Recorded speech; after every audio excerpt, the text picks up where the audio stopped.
This speech is my recital. I think it's very vital to rock around. That's right. On time. It's tricky. It's right. Here we go. It's tricky to rock around. To rock around. That's right. On time. It's tricky. It's tricky. Tricky. Tricky. Tricky. It's tricky to rock around. To rock around. Hey, X Regards X here with How Not to Be a Noob Search and Destroy Edition. The second of two for Modern Warfare 2. The first being Team Deathmatch, and now you got Search. Originally, I had one for Call of Duty 4 and World at War, and that seemed to go over pretty well. So if you want to see, this kind of video and for other game types, let me know. Comment, subscribe, and send private messages, whatever. And yeah, so let's first things first. When you start off on offense, that first 1 or 2 rounds, definitely go and take on the role. Everybody should be taking on the role as bomb security. Imagine it's like VIP. The guy with the bomb is the VIP. Everybody should be protecting him while moving him from one point to another, and you want to get to those bomb sites. So just cover the bomb guy 360 wise. You have a full 2.5 minutes to get to the bomb, and it only takes 5 seconds to plant. So why not do that? Take your full 2 minutes, take your time, and usually because there's 2 bomb sites, the other team has to spread out. They can't necessarily all rush you on one side. I mean, they could do that and try to flank you, but at least everybody on your team will be with the bomb, and you'll be able to know what kind of players the other team is afterwards. And if they do that, you'll have your rear security, and everybody can turn around and worry about them. But most times that doesn't happen. So that first 1 or 2 rounds, go ahead and do that. After that, you're going to have the option to send 1 or 2 people to hard flank on the opposite side of wherever the rest of your team goes, so you can try and convince them that everybody's with the bomb, whereas they're not, and the 1 or 2 people can help weed out the people from behind. So second thing, if you're using 357 for your kill streaks, UAV, Predator, and then Harrier or Chopper, you want to switch to your hardline class at 3, 4, or 5. Like, I already have 3 here, which is the number I originally thought you had to switch to hardline to get that 1 kill for a Predator, but it's more effective, because I'm going to get a 4th kill in this first round. It's actually even more effective because even if you're at 4 and you switch to hardline, that first kill will still give you a Predator, even though it would seem like you should have been skipping it for some reason. So if I had enough time after the first kill in the next round to use my Predator, and there's enough people on the other team to try and guarantee a kill with that Predator, I can get my Harrier in the second round easy. But that's not the case. That's not what happens. I end up using the Predator in the 3rd round and getting my Harrier, but so that's the first round. So yeah, when you have a 3, 5, or 7 kill streak at the end of a round, that's when you switch to hardline. And then after you get your 3rd, you should switch back to stopping power, so you can work on getting to 3 again. More guaranteed kills with the stopping power. I'd never run around corners. You never want to run around corners unless somebody in front of you has already cleared out that area. So really, you're just running between where you are and the cleared out area in front of you.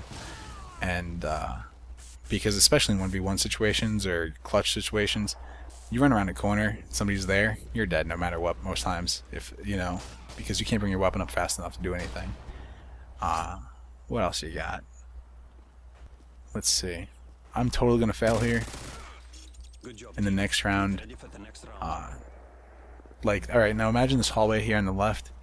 In the next round, I actually go down it and I stick to the middle and the right like I did before. In this case, I heard him coming down the left. Whereas in this next round, I'm not going to hear the guy come up behind me until way after. I get through the end of the tunnel, and he's going to shoot me from the back. I hear him coming, and I turn around, but it's too late. So you got to worry about your elevations too.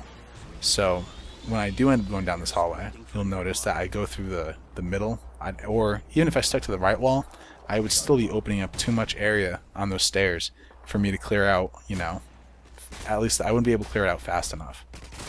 Whereas if I stuck to the left wall, when you watch the kill cam where I die horribly, if I stuck to the left wall in that corner and I heard the guy come up behind me, he wouldn't have been able to see me, and I would have been able to come out or throw a grenade and get back in the tunnel. There would have been a lot of things and options I would have had, open to me. So unfortunately, I'm going to die, and even though I'm the last one alive, it's still sort of my fault for making a mistake. But yeah, I saw a guy through the dumpster and hit him with a grenade.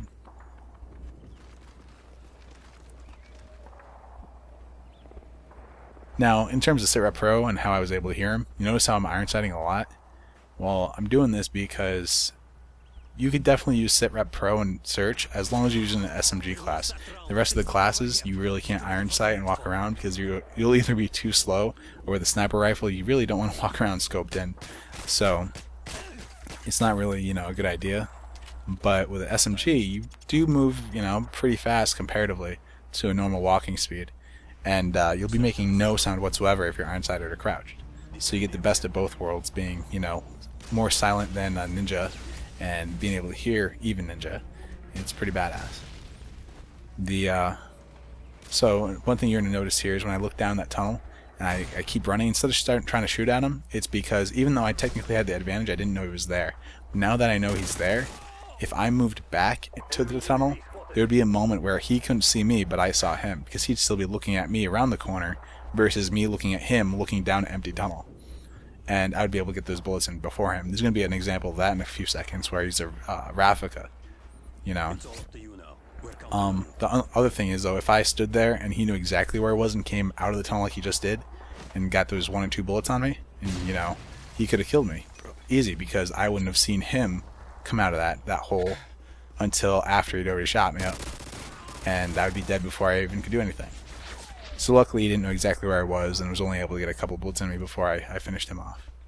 But here, like an example also, let's say he shot 5 bullets on his on his screen, and even though it looks like he doesn't shoot anything, we're just hypothetical. If he shoots 5 bullets on his screen and he shoots 2 here on mine, and he watches the kill cam, it only shows 2. It's ignoring 3 of his bullets, because by the time I send those bullets down to him, only 2 have gotten to me through the host. And because I killed him first to the host, the host decides to ignore the bullets, even though a more fair way would be to do Battlefield, or the way Halo does it, where both people would kill each other. You gotta imagine the bullets going along with telephone wires, and them still going no matter what happens. The host doesn't cut them off.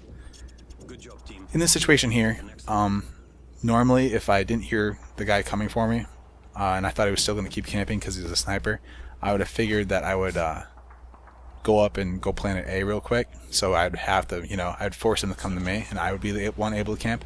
But since I heard him, it was such an easy kill with SitRep Pro, I just decided to knife him. Again, I make the stupid mistake where I go ahead and try using the kill streak too early. Wait till it's 21 seconds and you should be fine every time. But here's another huge mistake that cost us the round on my part. I use a kill streak in the spawn, but I don't tell the rest of the team, hey, I'm not going to be over there. No one was there to stop those 2 guys rushing, and they hard flanked us really bad and killed a bunch of us. So now he's the only guy left, and they still have 4 players left. So totally, I screwed up this round for everybody else, pretty much. It's not just Jealous Gabe's fault like he usually is. But yeah, let's see, what else do we got? This is gonna be the last round. We're gonna end up winning.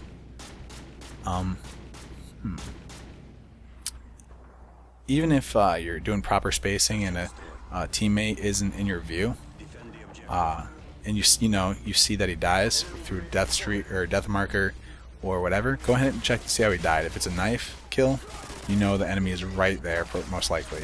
And if it's not a knife kill, at least the general area. It's always good to check that. Pay attention to where your teammates die. But yeah, this is going to be the end of the video for the most part.